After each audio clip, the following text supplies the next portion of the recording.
Hi, this is Grayson Sontag with the York County Regional Chamber of Commerce, bringing you Taking Care of Business with Advocacy, where we tell you how what happens in Columbia and Washington impacts your business. The State House took things much slower this past week as they prepared to return to their home districts and celebrate Easter. If you can recall, last week's video had the most bills we've ever discussed in a single week. The reason for the flurry of activity at the State House comes from what is known as crossover week.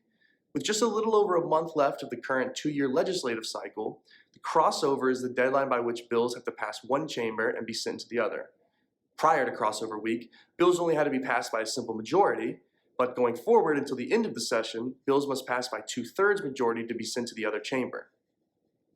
With the end of the current session on the horizon, Senate Majority Leader Shane Macy said the last few weeks are going to be chaotic, with 2 of the remaining weeks expected to be dedicated to the Senate budget. We will update you as the State House narrows in on its priorities to finish the session. The House still feels comfortable with the progress they have made so far this session and took the entire week off. The House will return in full force on Tuesday, April 19th. The Senate, while still in session, focused more on bills in committee and subcommittee than bills on the Senate floor. Regarding the bills in committee, there are a couple of important ones that I would like to highlight for you. Keeping with past week's theme of preparing the next generation of skilled workers in South Carolina, House Bill 3144, the South Carolina Workforce Industry Needs Scholarship, or SC WINS, was discussed in the Senate Education Committee.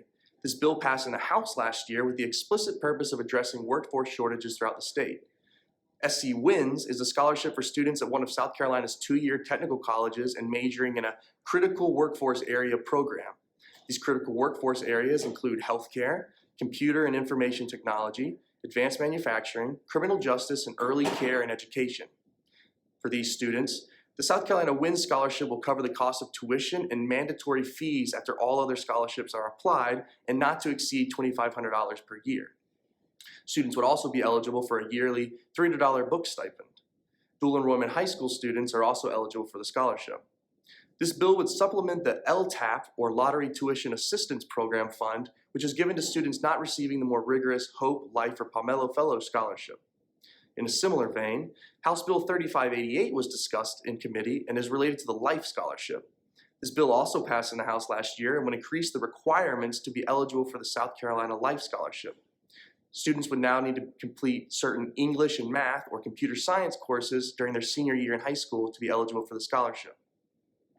The State House hopes to better prepare high school students for college so that they can hit the ground running to fulfill the diverse needs of our growing economy while decreasing the burden of tuition on qualifying South Carolinians.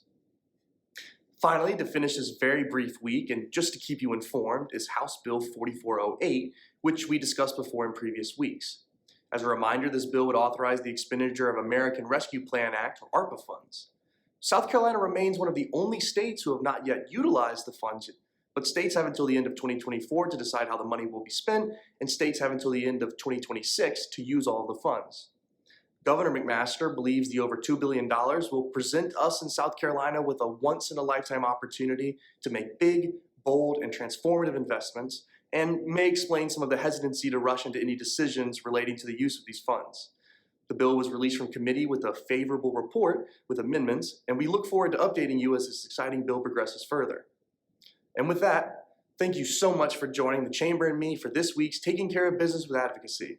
We will be back next week with more Need to Know updates coming out of the State House.